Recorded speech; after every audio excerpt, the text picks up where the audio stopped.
Bon, on va commencer de même. Tu sais, moi, j'aime ça, travailler par étapes. J'ai remarqué, Benoît, que tu adores les étapes.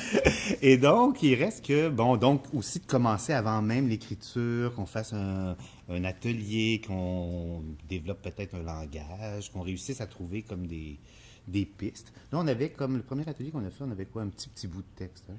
Je me demande, sais-tu, avions-nous un texte? Oui, moi, je pense qu'on avait déjà le... Oui. Ah, en tout cas, on avait l'idée de la perte de visage, ça, je me souviens. Oui, je t'ai dit, voilà, j'ai le titre. Oui. Le garçon au visage disparu, Ouais, ouais. mais j'avais pas encore l'histoire. Non, c'est ça.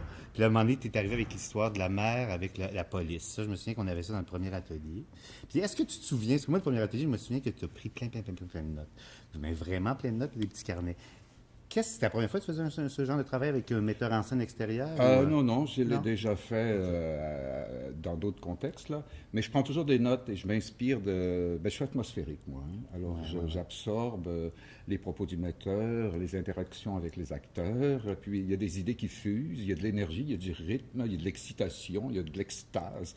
Alors, je prends des notes comme ça au hasard et puis je laisse ça refroidir, parce que à chaud, c'est toujours un peu dangereux.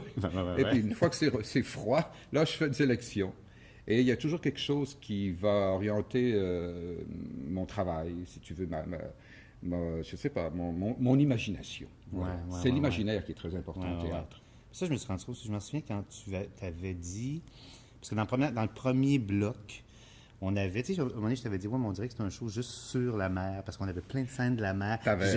Jérémy était là, mais il parlait pas. Tu avais très, très raison. Et tu sais pourquoi? Parce que l'actrice qui jouait le rôle de la mère m'avait subjugué par son talent. Oui, c'est ça.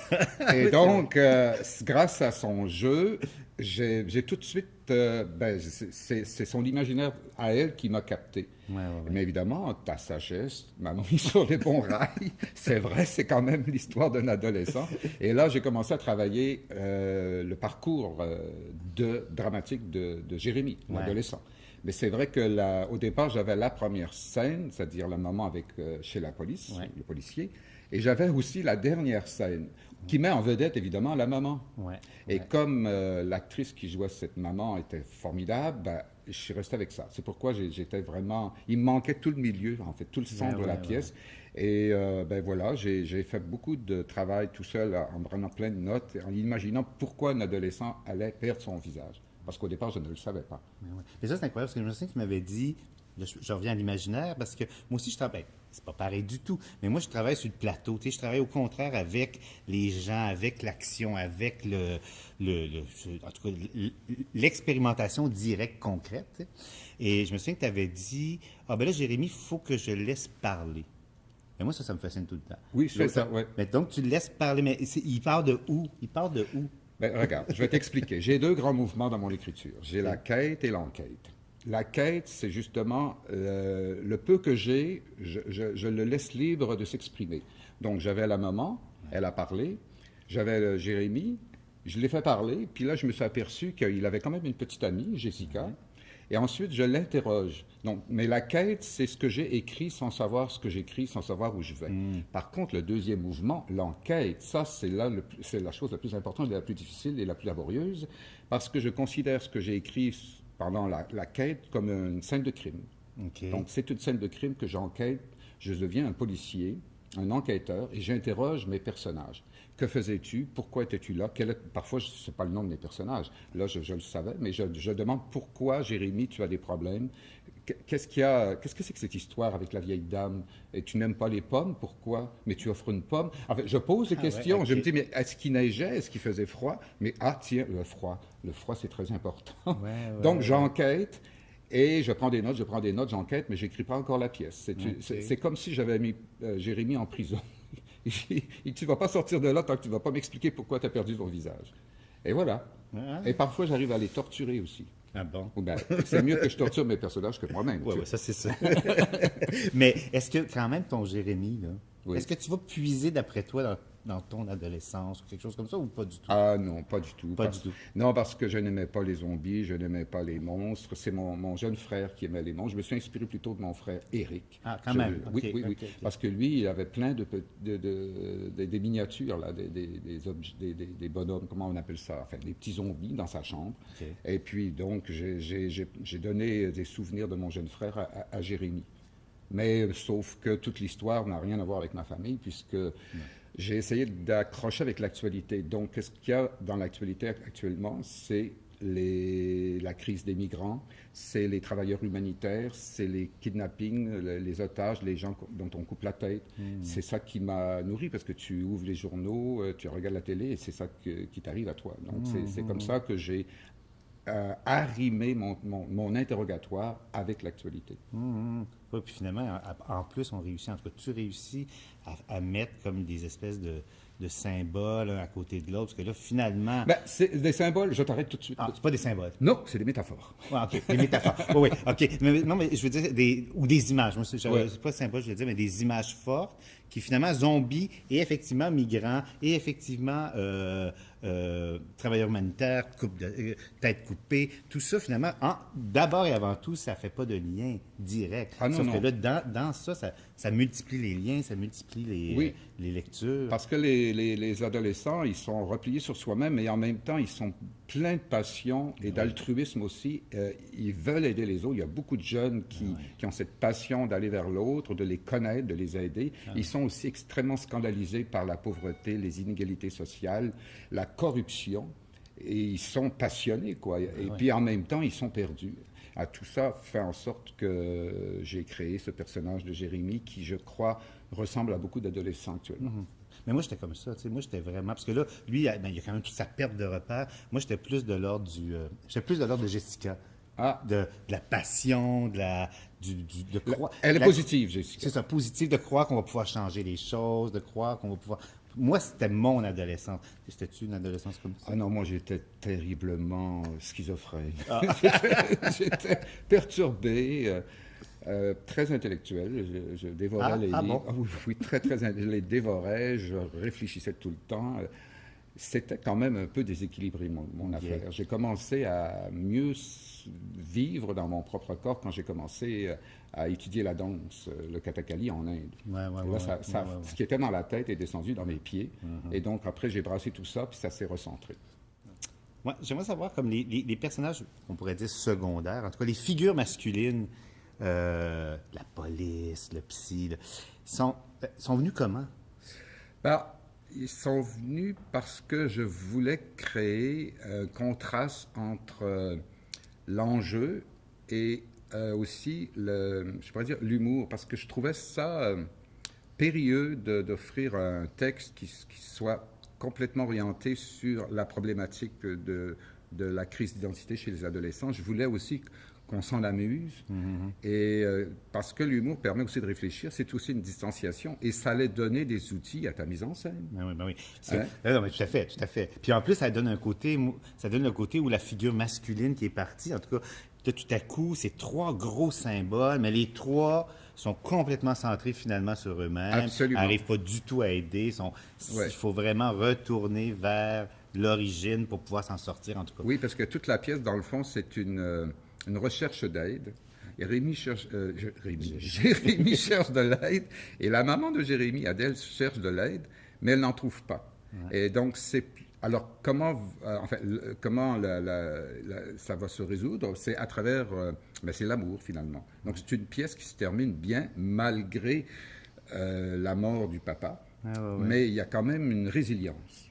Et donc, je ne voulais pas écrire d'abord une tragédie, ça n'aurait pas marché, et un drame naturaliste, j'en écris pas. C'est pas ma tasse de thé. Non, mais puis d'ailleurs, c'est ça aussi en tout cas, en tant que metteur en scène, il y a un plaisir là-dedans, dans ce côté... tu sais, moi, j'ai été mettre tout le plateau de cinéma par-dessus, parce qu'il y avait un côté un peu, dans ton univers, toujours un peu décalé, justement, pas du tout naturaliste. Puis là, tu jouais tellement sur un côté, il y a un côté mélodramatique, un côté horreur, un côté comique, que je trouvais que ça me permettait d'amener cette espèce de distance-là où je pouvais rentrer des musiques si je voulais rentrer de musique, un peu comme dans tous les codes de cinéma. Ouais. Puis c'était un peu pour contrer un premier degré que j'aurais été trop naturaliste, tu vois. Ça m'a permis de Tu faire vois, cette distance-là. finalement, je t'ai pas fait confiance. C'est parce que j'ai dit, bon, je vais tout de suite écrire des scènes comiques, comme ça, il pourra pas aller dans le naturalisme. C'est ça. Non, C'est ça. je- ça donne ça. non, ce n'est pas vrai. ce n'est Je pas sais, vrai. je sais. Non, c'est pas une farce. Ah, Oh pas oui, une c'est une farce. Oui, c'est une farce. OK, d'accord. En voilà une vraie. Adèle. Adèle. Le personnage d'Adèle. Parce que comme on a dit tantôt, c'est quand même le premier personnage qui a parlé. Est-ce que ça vient de quelque part, ce personnage? Ben, tu sais, la mère, c'est l'origine de tout. Donc, c'est normal que j'ai commencé avec Adèle, un prénom qu'elle n'aime pas. Et Adèle m'a amené Michel, parce que Adèle, Michel, les Beatles. Et les Beatles m'a amené à la guitare. La guitare m'a amené finalement à la musique. En fait, ça devient la façon d'aller vers le cœur de Jérémie. Donc, c'est un chemin, la musique. C'est une solution métaphorique, mais je pense efficace et aussi théâtrale. Oui, puis comme l'autre fois qu'on avait analysé là, avec les spécialistes, puis il y avait été question que l'art, finalement, là, il y a comme l'espèce de réconciliation à travers l'art. Je trouve que c'est assez fort comme idée. Même si c'est très, très simple, c'est une musique qui a été apprise avant, qu'il ne devrait pas connaître. Ouais. Mais d'ailleurs, par rapport à tout ton côté métaphorique, ce que ça donne aussi, c'est que tout le long du travail, je me rendais compte qu'on arrivait... il fallait choisir des angles de contenu, si on peut dire. Tu sais, à un moment donné, je me disais, non, c'est un spectacle sur le besoin d'approbation filiale, sur cette dualité-là entre vouloir se couper du monde de ses parents, mais en même temps d'avoir besoin de leur accord. Après ça, on était sur la culpabilité, il y a eu le deuil. On dirait qu'on peut toujours... Mais je pense que c'est la force de ces métaphores-là qui demeurent ouvertes, qui nous permettent aussi, nous, de pouvoir donner le sens. Moi, je me suis rendu compte qu'il fallait que je laisse les sens ouverts. Mais en travaillant, il fallait quand même se poser la question puis se dire « Ah non, non, c'est surtout l'approbation filiale. » Mais bref, il faut aller dans ce que ça nous parle. Puis je pense que le spectateur, il faut laisser la chance au spectateur d'aller chercher ce que lui le rejoint. En tout cas, j'ai l'impression que c'est ça ton écriture. Ben, ce n'est pas qu'une impression. C'est ça. Non, en fait, moi, j'ai toujours voulu écrire des pièces dont le sens demeure ouvert. Et même, je crois, enfin, j'essaie que mes textes ne soient pas comestibles. C'est-à-dire, on ne peut pas les digérer sur place. Une fois, on ne peut pas tout ronger l'os, quoi. Il reste quelque chose encore. Lorsqu'on sort de la salle de spectacle, on peut encore s'interroger et en débattre de l'enjeu. Et aussi de la façon que l'enjeu a été exprimé à travers le jeu. Donc, non, j'appelle ça la petite boîte noire. Je mets toujours une boîte noire cachée dans le texte. C'est un peu comme la boîte noire dans les avions. Donc, elle est bien cachée, et mais sauf qu'on ne peut pas l'ouvrir. Il y a un mystère dedans. Et je l'appelle parfois le centre noir aussi. Et moi-même, je ne le sais pas. Parce que souvent, on nous demande, à nous les auteurs, qu'avez-vous voulu dire? Mais c'est sûr qu'on veut dire des choses. C'est le discours de la pièce. Mais on ne sait pas tout. Et il y a des choses qui nous échappent. Et si la pièce est construite pour que le sens demeure ouvert, le metteur en scène, en l'occurrence toi dans ce spectacle, va aussi, je pense, vouloir garder une partie du sens ouvert. Ben oui, complètement. Parce que sinon, on a l'impression de réduire. Et en plus, en tout cas, de réduire l'impression qu'on a eue. Et en la lisant, même si nous, ça s'est construit au fur et à mesure, il y avait toujours quelque chose de très ouvert, puis il fallait garder ça. Moi, ce qui m'a fasciné dans ton travail, ce sont les étapes dont on a parlé tout à l'heure, parce que je suis habitué à faire des étapes. Je fais parfois 12 versions d'un texte, mais là, je suis tout seul. Mais toi, tu le fais avec des acteurs, des concepteurs, et aussi avec des publics différents, aussi des spécialistes. Il y a eu des psychologues, même peut-être des psychiatres, je ne sais pas. Il y a une psychologue, un philosophe. Oui, une philosophe. Et ça, évidemment, c'est impressionnant parce que c'est beaucoup de temps, beaucoup d'énergie. Et j'ai assisté à des labos, à des discussions. Évidemment, tout ça fait en sorte que je suis plus riche de réflexion et je peux aller plus loin dans le texte. Mais en même temps, j'avais la contrainte du temps parce que le spectacle ne devait pas être trop long. Donc, j'essayais que le fait qu'il soit court, ce texte demeure quand même dense pour que, justement, il y a du sens et qu'on puisse aussi déborder de sens inscrit dans le texte pour qu'il y en ait d'autres pour la mise en scène, le jeu Ouais, tout à et fait. les conceptions. Tout à fait. Puis, tu sais, c'est sûr que nous autres, les étapes, ça nous permet aussi, en plus des étapes, ça permet des reculs, de réavancer. C'est parce que notre compagnie, on a la chance de jouer des shows longtemps. Oui. En tout cas, généralement. On se le souhaite. On se le souhaite. Ouais. Mais ça permet ça qu'on peut avoir des rythmes de création sur du plus long terme. Des fois, c'est difficile pour les acteurs aussi, là, parce que on a l'impression de recommencer. Ben, il peut y mais- avoir une usure, parce que Il peut y avoir une usure. surtout pour les Non, scènes non, comiques. c'est Hein, dans- les scènes comiques, Oui, c'est vrai, on les avait trouvés, après ça, on les avait perdus. Ouais, parce que puis là, ça- ça prenait le public à un moment donné, ça prend le le public. public, c'est le pétrole. Alors, Ouais, oui, tout à fait. on a besoin de ça pour les scènes comiques. Tout Ouais. à fait, hein, Christian? Ben, merci. Ben, écoute, Benoît, bravo pour le magnifique garçon. Mais Puis, bravo à toi. Et puis, il a retrouvé son public.